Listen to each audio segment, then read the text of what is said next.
আসসালামু আলাইকুম। আশা করি সবাই ভালো আছেন। তো আজকে মাওয়া থেকে ইলিশ দিয়ে দুপুরে খাবার খাওয়ার পর তো এই ভাইয়ের কাছ থেকে বিদায় নিলাম। কারণ উনার সাথে এখানে আইসা আমার পরিচয়। তো দুজনে পার্টনার এখানে খাওয়া-দাওয়া করেছিলাম।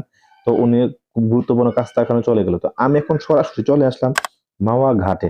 আর এই ঘাট থেকে এই ৳১০০ ট্রলারে পার পারসনে নাকি পদ্মা ব্রিজের নিচে একটা চর আছে। সেই চরে আমাদেরকে নিয়ে যাবে। ছবি তোলার জন্য ২০ মিনিট সময় দিবে ওই চরের মধ্যে এবং যাওয়া আসা সহ মাত্র ৳১০০। তো ৳১০০ বড় কথা না। একটা জায়গায় আসছি, ঘুরবো, দেখবো, অভিজ্ঞতা হবে, এটাই সবচেয়ে বড় জিনিস। তো আমার সাথে শুধু আমি একা না, আরো অনেক ছিল। অনেকগুলো পরিবারও এই ট্রলারে ছিল। তো ট্রলারওয়ালা মামা যখন সবাই উঠে গেল তখন মানে নোঙর উঠানোর পর স্টার্ট দিল। উনিও খুব তাড়াহুড়া করতেছিল কারণ অলরেডি বিকাল নাইমা যাইতেছে।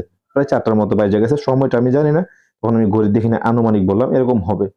তো এই মামাও চলে যাচ্ছিল। আর এই নদীর মাঝখানে টাওয়ারগুলা কিভাবে নিল আমার মাথায় ধরে না। আর এই নদীর জল মানে পানি দেখে আমি খুবই অবাক। সমুদ্রের মতো একেবারে নীল পানি। এটাতে কোনো আমি এডিট করি নাই।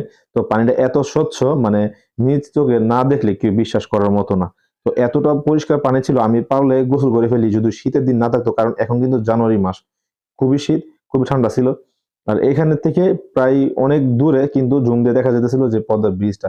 তো আমিও খুব চিল মুডে ছিলাম। সবার সাথে শুধু আমি একা না, এই ট্রলারে যারা ছিল সবাই খুব হ্যাপি। কারণ এখানে আমার মতো প্রত্যেকে এই ১ম বার এই পদ্মা ব্রিজ দেখার জন্য আসছে।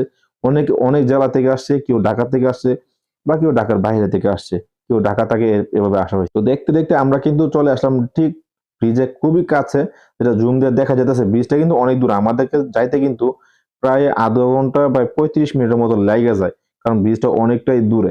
তো যখন ব্রিজের কাছাকাছি এসে পড়ি সবাই ছবি তুলে একটা হিড়িক লেগে যায়। কারণ এখানে সবাই একেবারে নতুন। এখানে ১ম বারের মতো ব্রিজ দেখার জন্য আসছে। তো ব্রিজের খুবই কাছে এসে পড়ার কারণে আমার কাছে খুবই ভালো লাগতেছিল।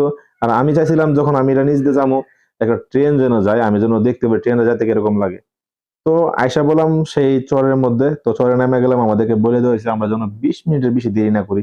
তো আমার কথা হলো কি আমরা হচ্ছে বাঙালি। সময় মানবো বা রুলস মানবো এটা আমাদের পক্ষে কখনো সম্ভব না। কারণ ব্রিটিশও এটা পারে নাই। তো আমি এখন চলে যাব ঠিক ব্রিজের নিচে। আর এখানে সবাই কিন্তু এখানে ছিল, ব্রিজের নিচে আর কেউ যায় নাই। সবাই এখানে নৌকা থেকে নাইমা এই ছবি তুলতেছে, ভিডিও করতেছে। কিন্তু আমি আমার গন্তব্যে চলে গেছি। কারণ আমার টার্গেট হচ্ছে কি আমাকে রাইখা তো তারা যাইতে পারবে না। কারণ আমি তো এখানে একা আসি নাই। একা কোনো নৌকা দিয়ে আসি নাই। সবার সাথে আসছি। ওরা তো আমাকে ফালাইয়া যাবে না। সমস্যা নাই। কারণ আসার সময় মোটামুটি প্রত্যেকটা মানুষের সাথে কথা হইছে, সবার একটা পরিচয় হয়ে গেছে।